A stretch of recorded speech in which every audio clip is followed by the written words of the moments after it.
तेजस्वी का खेला election commission ने किया फेल। एसआईआर का विरोध धांधली का खेला।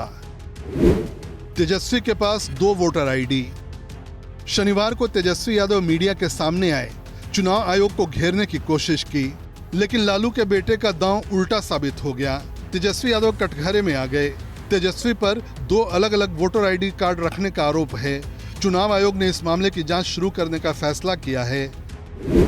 चुनाव आयोग ने कहा कि अगर दूसरा ईपीआईसी नंबर फर्जी पाया गया तो ये 1951 के तहत गंभीर अपराध होगा। इस मामले की गहन जांच होगी। चुनाव आयोग ने पूछा कि क्या आरजेडी कार्यालय से दूसरे फर्जी वोटर आईडी भी बने हैं। बिहार से लेकर दिल्ली तक तेजस्वी यादव के आरोपों की गूंज सुनाई दी। बिहार की सियासत में भूचाल क्यों आया, इसके लिए आपको तेजस्वी यादव का वो बयान सुनाते हैं जिसमें उन्होंने चुनाव आयोग पर आरोप लगाया, लेकिन वो खुद ही घिर गए।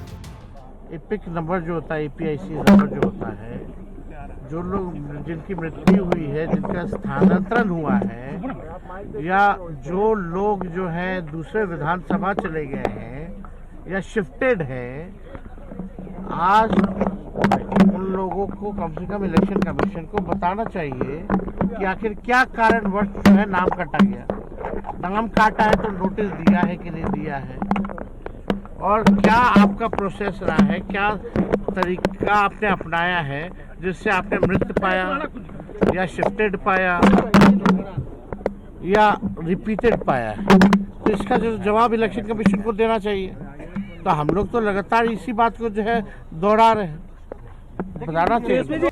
तेजस्वी यादव के आरोपों का करारा जवाब बीजेपी सांसद और प्रवक्ता संबित पात्रा ने दिया। पात्रा ने कहा, ईपीआईसी नंबर डालने से तेजस्वी यादव का पूरा विवरण सामने आता है। वो ईपीआईसी नंबर वही ईपीआईसी नंबर है जो उन्होंने 2020 के अपने हलफनामे में डाला था और उसी के आधार पर उन्होंने 2020 का विधानसभा चुनाव भी लड़ा। ऐसे में तेजस्वी यादव के 2 ईपीआईसी नंबर हो गए हैं। तेजस्वी के पास 2 ईपीआईसी नंबर कैसे हैं? क्या तेजस्वी यादव के पास 2 वोटर आईडी कार्ड हैं? ये जघन्य अपराध है। किस प्रकार की धांधली यहाँ चल रही है, इसके साथ साथ मैं हलफनामा भी पढ़ना चाहूंगा। पहले हलफनामा पढ़ूंगा, फिर आपको ये तस्वीर है।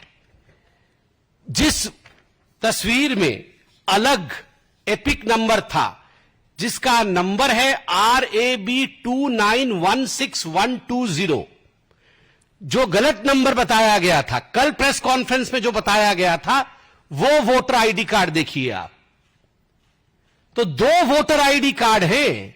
एक वोटर आईडी कार्ड जो मैंने आपको दिखाया और वह एपिक कार्ड के साथ यह है, और दूसरा वाला यह है जिसमें दूसरे एपिक कार्ड नंबर का जिक्र कल तेजस्वी जी कर रहे थे। यह है तेजस्वी यादव की हकीकत।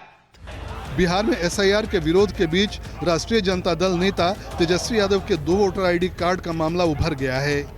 इससे यह सवाल भी उठा है कि क्या 2 अलग अलग ईपीआईसी नंबर वाले मतदाता पहचान पत्र रखना गैर कानूनी है। वोटर आईडी को लेकर बिहार में सियासी तपिश बढ़ गई है। आरोप प्रत्यारोप का दौर भी चरम पर है।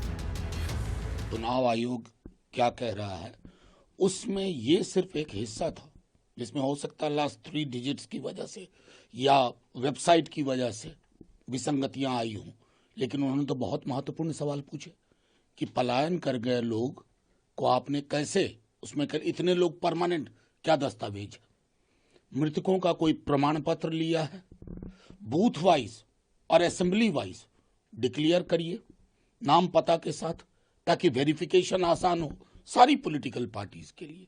ये महत्वपूर्ण सवाल थे। इलेक्शन कमीशन ने दिखा दिया ना, मतदाता सूची में उनका नाम था। ये बिहार की जनता को और देश के जनता को भरमा रहा है। 2 जगह नाम होना, एक जगह फर्जरी नाम होना, ये तो जांच का भी विषय है कि कैसे 2 जगह नाम था। चुनाव आयोग के द्वारा जो ईपिक नंबर जारी किया गया है, उसके तहत श्री तेजस्वी यादव का नाम मतदाता सूची में है। वो चुनाव आयोग को बदनाम करना चाहते हैं और चुनाव प्रक्रिया से हटना भी चाहते हैं। सवाल है कि जिम्मेदार नेता या जिम्मेदार राजनीतिक व्यक्ति को किसी संवैधानिक संस्था पर कोई आरोप लगाने से पहले सारे संबंधित तथ्यों की छानबीन कर लेनी चाहिए। चुनाव आयोग तो अपनी बात कहेगा, लेकिन बिहार से हजारों फ़ोन कॉल तो हमको आए हैं कि जिसमें गड़बड़ियां हैं। मैं ये नहीं कह रहा हूँ, उसको दुरुस्त करने की ज़रूरत है। चुनाव आयोग को भी राजनीतिक पार्टियों की तरह बयान देने की ज़रूरत नहीं है।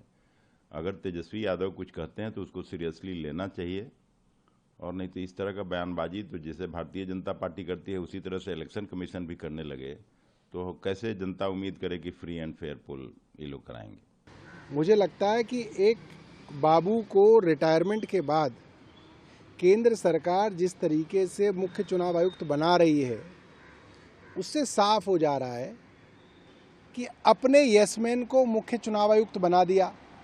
उसकी रिटायरमेंट के बाद एक लॉटरी लग गई, भाई उसको गाड़ी मिल गया, बंगला मिल गया, रुतबा मिल गया। अब वो सरकार के लिए जो है हर जगह ढोल बजा रहा है। करीब 2-3 महीने में बिहार में विधानसभा चुनाव होने हैं। ऐसे में आरोपों की झड़ी आने वाले समय में और देखने को मिलेगी। सत्ता के सिंहासन पर कौन बैठेगा ये तो आने वाला समय बताएगा, लेकिन ये तो साफ है कि बिहार चुनाव आरजेडी के लिए किसी अग्नि परीक्षा से कम नहीं है, क्योंकि आरजेडी ने अगर सत्ता में वापसी नहीं की तो पार्टी के लिए 5 साल का वनवास एक बार फिर से झेलना पड़ेगा। ब्यूरो रिपोर्ट, हिंदी खबर।